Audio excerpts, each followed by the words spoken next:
Is going on, YouTube? Here we go again. Welcome back, everybody, to another episode of 2x2 Growing.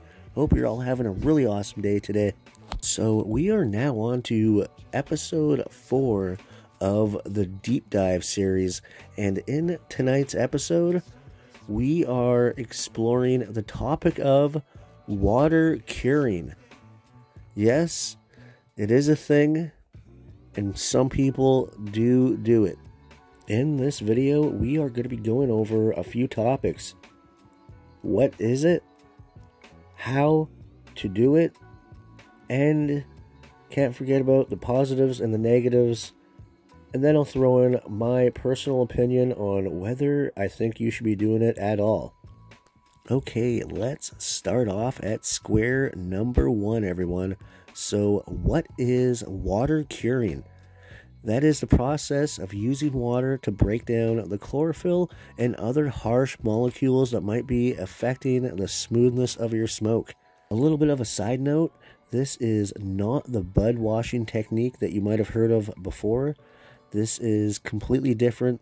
Let's move on to the second part of this video, and that is how to do this process. So first off, you're going to need a jar or a container of some sort, and then you are going to need some clean water.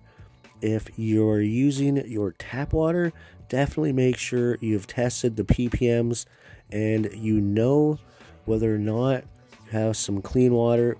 If not, just use some bottled water. Personally, when I do try this little experiment out soon, I'm just going to be using my tap water. I only have 7 ppm, and I get it from one of the cleanest sources around.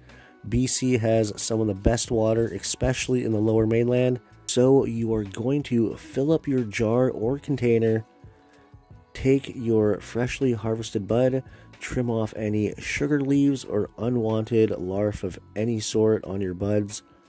Fine tune it to the point where you're going to want it after it's finished drying. Throw it inside of the jar. Make sure the water in the jar is at room temperature, going from about 68 degrees to about 78 degrees. You are going to be leaving it for about 5 to 7 days, and each day once. Take the jar and shake it gently.